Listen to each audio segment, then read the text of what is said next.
Hello everyone, this is part 17 of What If Naruto Was Reborn as a Shinigami, and I hope you guys enjoy this video and to like, to subscribe, to share, and check out the playlist. To see more, comment down below.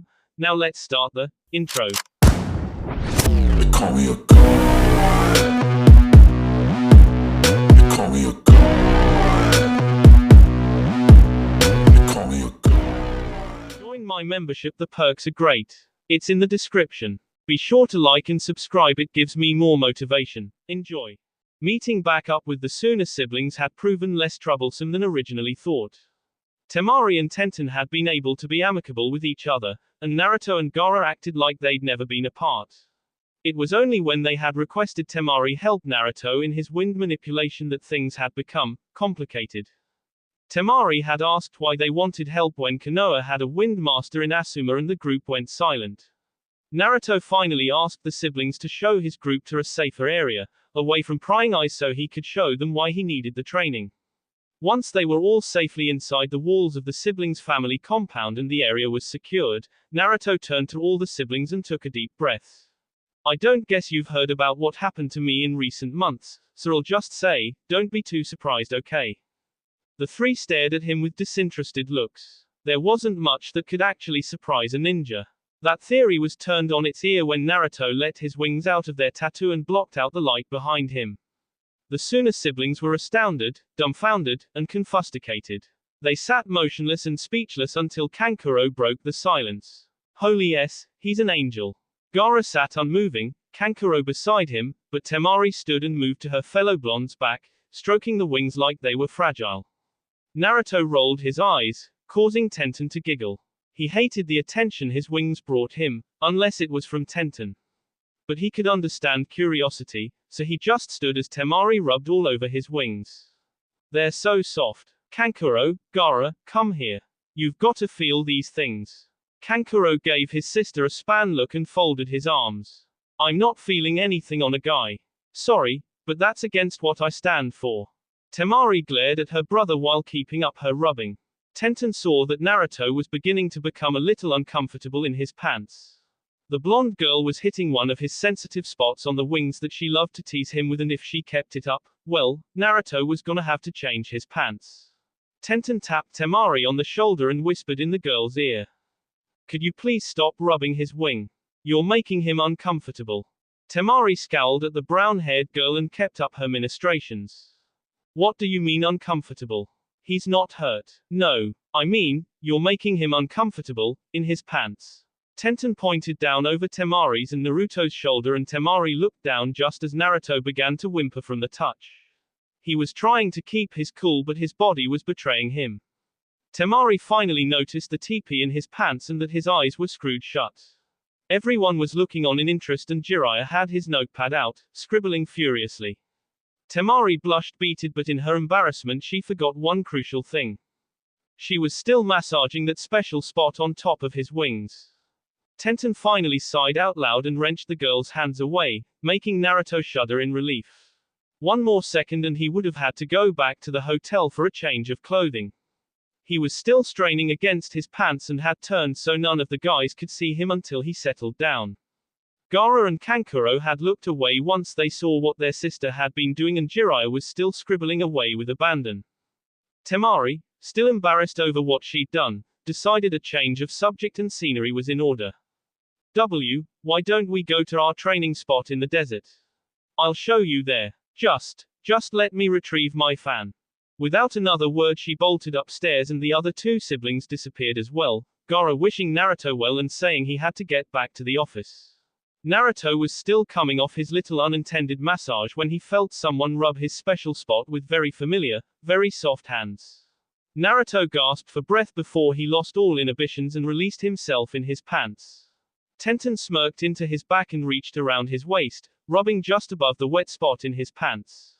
That was a reminder that I'm the only one allowed to bring you that level of pleasure, mister. Now be a good boy and clean yourself up. The room was quiet as Naruto went into the bathroom to make himself presentable, and Tenten smirked, reveling in the small amount of power she had in that respect. Her eyes went wide when she heard the sound of a pencil against paper and turned to see Jiraiya calmly writing in his notebook as he sat on the sofa, a lecherous grin on his face. He looked up when Tenten groaned and his grin grew wider when she spoke. I forgot you were there.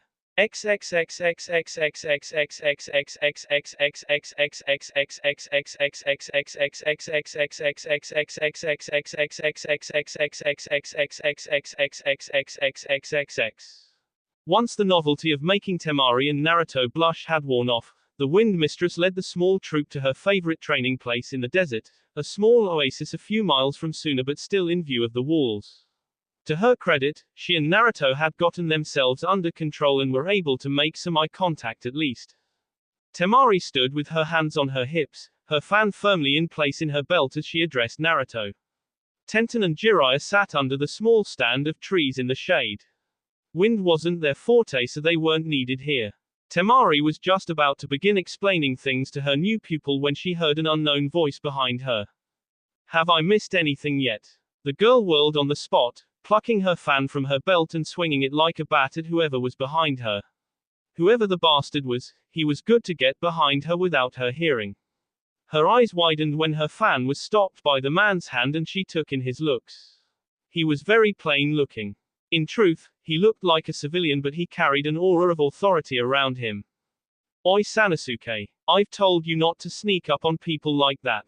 It's bad manners. Temari lowered her guard slightly when she heard Naruto speak to the man with familiarity.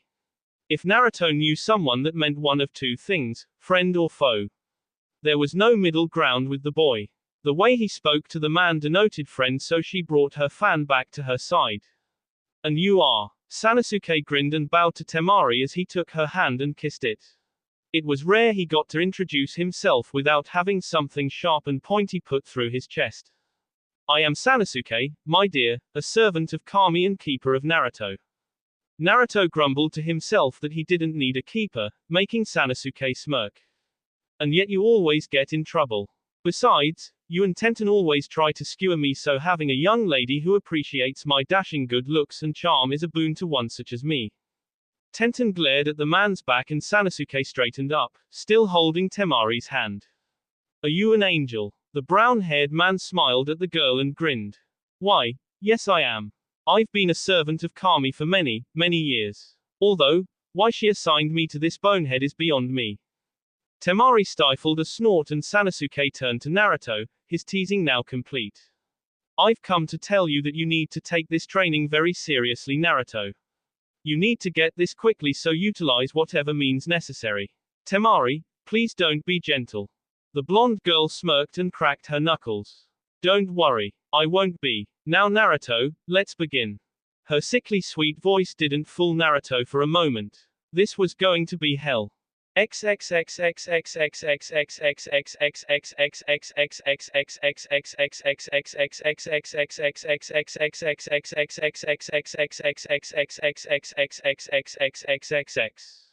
Sanosuke sat down beside Tenten and crossed his legs while leaning against the tree.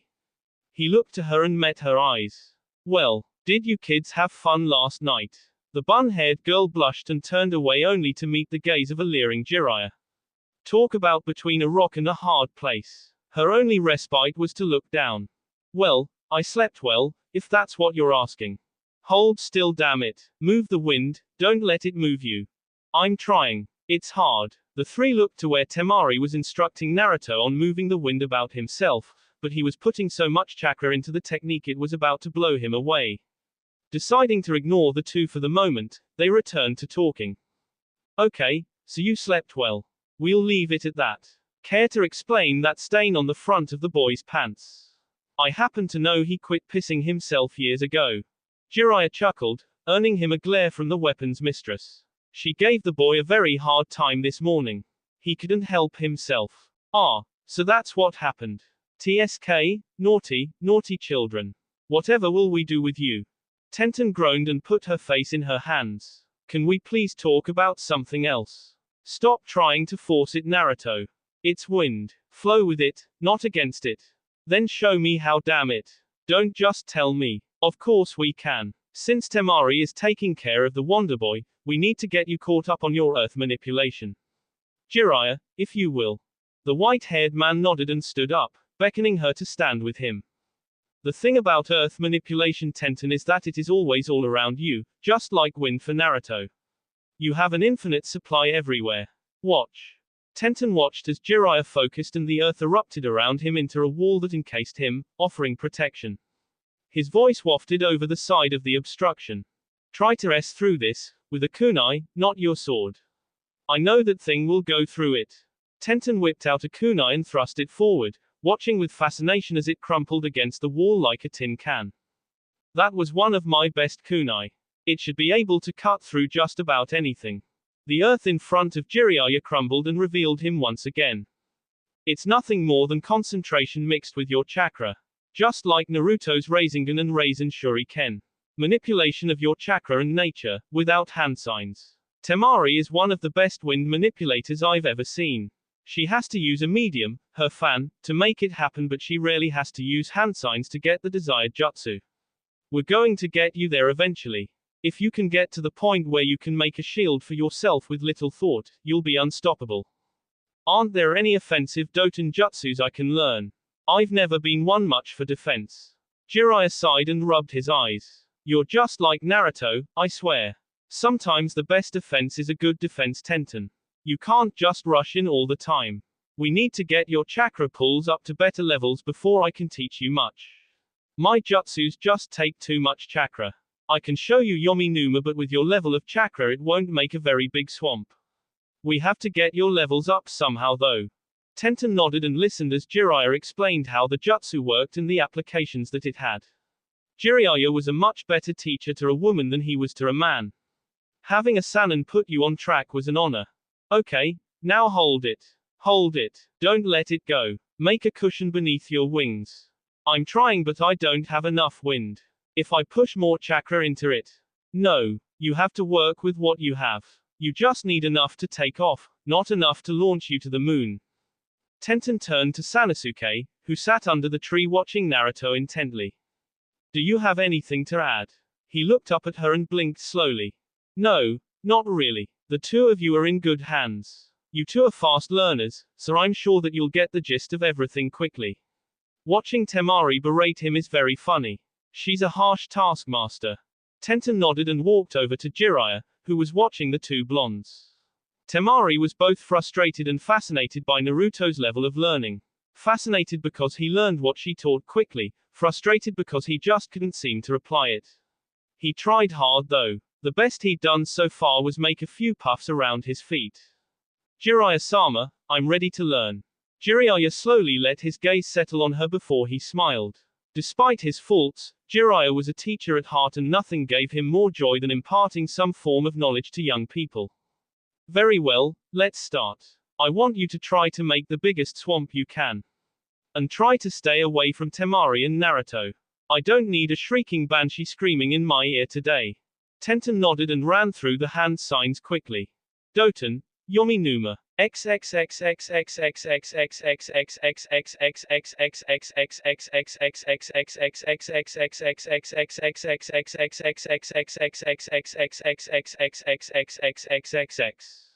That evening showed an exhausted Tenten and Naruto trudging slowly back to their hotel room. Naruto looked like he'd been thrown to a cage of lions. Small cuts still littered his body from where the wind had gone past him like a blade. The QB was making short work of them, it's just there was so many. Tenten looked like she would fall over at any moment. The way she leaned against Naruto denoted how tired she was. Now she understood why Naruto always slumped over after sessions with Jiraiya. The man was a damn slave driver. Naruto had finally gotten the wind to the point where he could lift his feet off the ground slightly.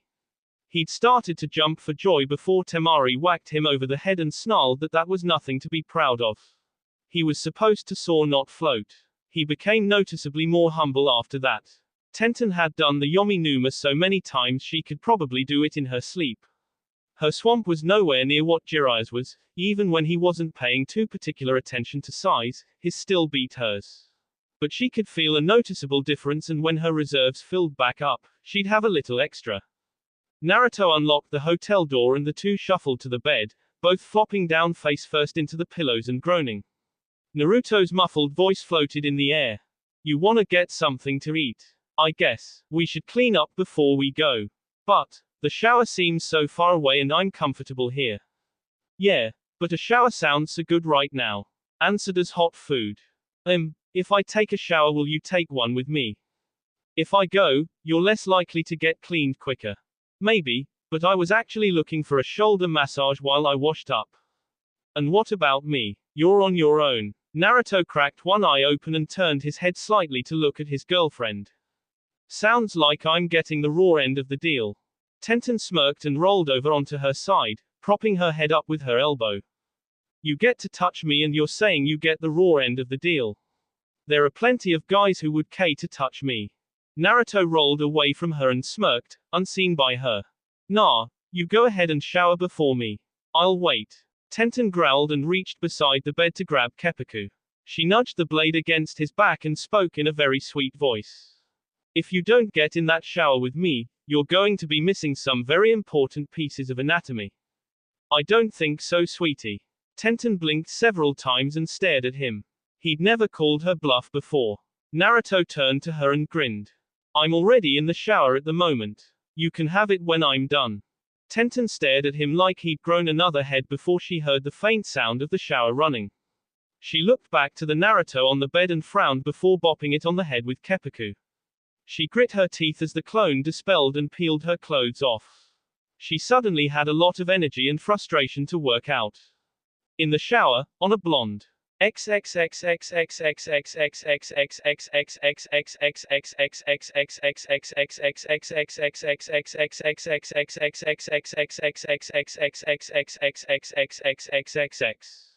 The two emerged from the shower feeling refreshed and hungrier than when they went in. Tenten's current good mood could be blamed on Naruto's talented hands and the feeling of washing away all the day's troubles. She'd even gotten him to wash her hair for her. Now, if they could just find somewhere nice to eat. The receptionist at the hotel had been kind enough to point them toward a very nice restaurant and they were grateful for that. It wasn't an overly fancy place, but one could tell that the upscale of Suna frequented it often enough. The smells wafting from the kitchen were heavenly. Yes, this was definitely their restaurant. They were greeted by the waiter with a smile and shown to their seats, where Naruto held her chair for her and seated her. Once he was settled in, they ordered drinks and an appetizer and enjoyed something they'd never quite experienced in their time together. A nice meal, uninterrupted by something or someone, just making small talk and enjoying each other's company. The longer they sat and chatted about how their training had been and what they wanted to do later on, the more their smiles grew. It was so odd, just being a normal couple for a while. They ate their meals with no interruptions and ordered a dessert to share. Just as they were about to leave, they heard a familiar voice outside. I've checked every ramen stand in this city. How hard can it be to find someone blonder than me? Naruto groaned and put his face in his hands, while Tenten just rested her cheeks in her palms. Looks like they wouldn't be going home for a while. And she had such a nice evening planned. Temari walked into the restaurant and immediately saw her quarry. Her face settled into a disgruntled frown and she crossed the room to the young couple and put her hands on her hips when she reached the table. I've been looking everywhere for you too. Out of all the places to find you, it would be at my favorite restaurant. I'd like to talk to the two of you about some things. Naruto looked up at her with pleading eyes. Can it wait till tomorrow, Temari? We just finished eating and we're about to go crash. The older blonde scoffed and pulled a chair out, sitting down heavily. It won't take long. Just stay with me while I eat and then you two can go screw the night away. Tenten blushed and Naruto clapped a hand over Temari's mouth, frantically looking around. Shush. Kami, Temari, could you be any louder? People don't want to know what we do in private. The blonde girl bit at his hand and he jerked it away. The two glared at each other before Temari laughed and waved the waiter over. You two are fun to tease. Think of it as payback for earlier today. Why are you hiding your wings? They're not something that one just casually walks into a place with.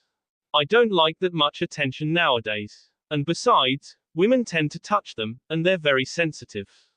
Temari smirked and placed her order. So I noticed. Too bad you're already taken. They were really fluffy. Tenten quirked her eyebrow and coughed into her hand. Hello, girlfriend of the guy you're flirting with right here. Could you please not do that? Temari giggled and waved her hand dismissively. Oh, don't get your panties in a bunch. I know better than to mess with another girl's man. Doesn't mean I won't tease you two to death. You make a cute couple, by the way. The two spluttered for a bit and Temari took a sip of her drink. Now that that's out of the way, tell me how you two got together. I've gotta hear this. I'd have never figured the two of you as fitting together. They sat and talked about how they'd gotten together while Temari ate her dinner and nodded her head every now and then. Once in a while, she'd ask a question and they'd answer as best as they could. Eventually the night came to an end and the three stood outside the restaurant under a starlit sky. Temari looked up and sighed. You two are so lucky to have someone. I can't seem to find a guy good enough. What about Shikamaru? Temari gave Naruto an incredulous stare and put a hand on her hip. That lazy bum. I'd be better off being by myself. I'd never get to have children if we got together because it would be too troublesome to stick it to me. Naruto coughed and choked on some air he had swallowed while Tenten held her sides from laughing so hard. You'll never know until you try, Temari. Shikamaru might be lazy during daily life, but at night he might be a complete animal. This girl talk was starting to get to Naruto. If anyone heard them, he thought he would s of embarrassment. I don't know. If I wanted a real animal, I think I'd go for the Inuzuka kid. I bet he's real wild in the sack. Tenten cut her eyes to Naruto and saw he was about as red as Hinata was on a bad day. Just one more push and I bet none of them are as good as Naruto though. Why, just the other night he made me see just from rubbing my belly. Thump. The two looked to where the dazed boy was sprawled out in the street and giggled. Naruto was so innocent in some respects and totally corrupted in others. He could be mortally embarrassed in public just like anyone else. Tenten knelt down and tapped him on the cheek lightly.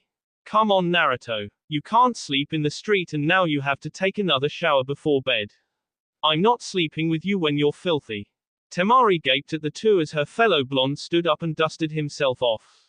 You two sleep together. Tenten blushed, embarrassed that she had spilled the beans like that. Not like you think. At least, not yet. We just sleep in the same bed because it's cold at night and he's a warm body. Naruto nodded and wrapped an arm around her shoulder. Yeah, but her cold feet don't help anything. Tenten slapped him in the arm and turned him around, pushing him back toward the hotel. We'll meet you at your home tomorrow, Temari. I have to get this idiot home and get him cleaned up now. Temari chuckled as she watched the two walk off and cupped her hands together. Don't make any babies tonight. We can't have Tenten off her feet for 9 months. She was gone, laughing like a maniac before the two could turn around.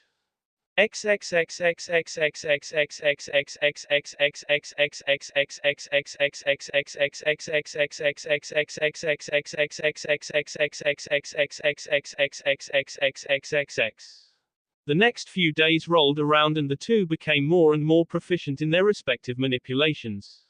Naruto could now hover a few feet off the ground, but it wasn't enough wind to lift his wings, and thus him, into the air. His wind jutsus that Temari taught him on the side were coming along nicely though.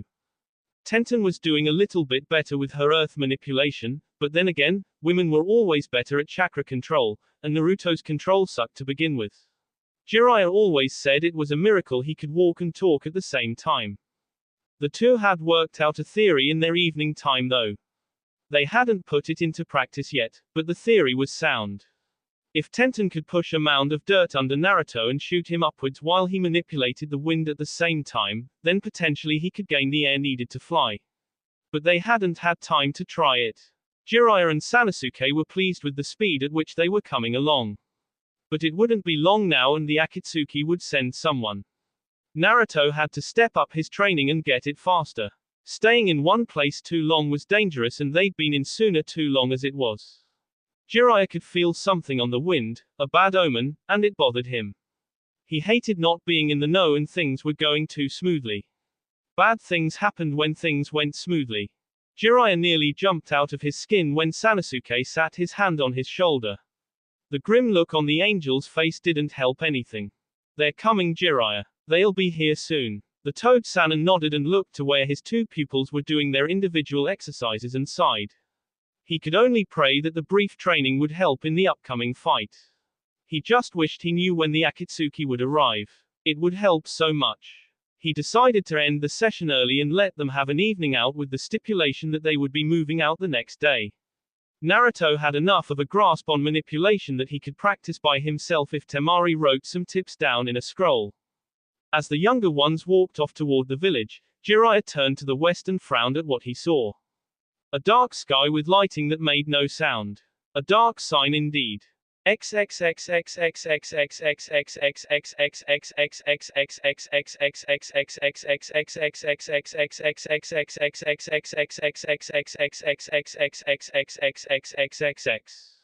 Itachi sat in his room in the Akatsuki base, in the lotus posture, pondering on his conundrum. This could be potentially hazardous to his plans. Madara had taken an active role in wanting to dispose of Naruto and Pain was suspicious of him now. The ever-stoic Uchiha opened his eyes slowly, revealing the Mangekyo. Perhaps it was time to do a little eroding at the Akatsuki base to hasten along his and Naruto's plans.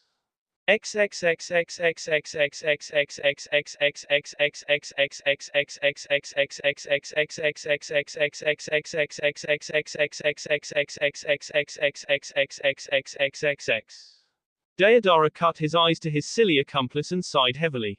He tried relentlessly to show Toby what being a true Akatsuki member was all about, but it seemed he was fighting an uphill battle. The young man had made it his mission in life, it seemed, to make Deidara's life difficult. What should have been a 3-day trip turned into nearly a week since Toby insisted on visiting every site along the way. Deidara was nearly at his wit's end. Madara was in no hurry to go to Suna. He knew that it didn't matter how fast they got to the village hidden in sand because those children would Why not enjoy their time out of the base? It wasn't like he got to go out that much anyway, what with not being a full-fledged Akatsuki member. In truth, he was at a disadvantage with his main follower Zetsu, his eyes and ears to the world, at the hands of some upstart. He owed this, Uzumaki, a debt and he meant to pay it. Deidara-senpai, I see Suna in the distance. I see it. See. Toby is a good boy. For the love of all that is art, Toby, shut the hell up. Give me a moment's peace. I miss Sasori-senpai already. Madara grinned behind his mask, a sickly grin that would have made Deidara cringe if he'd seen it. Messing with the blonde man was one of his guilty pleasures. He turned to look back at the village. If he was a blonde fox, where would he hide in a city of sand? That will be all for this video. Be sure to like, subscribe, share, and comment down below for more videos. Goodbye.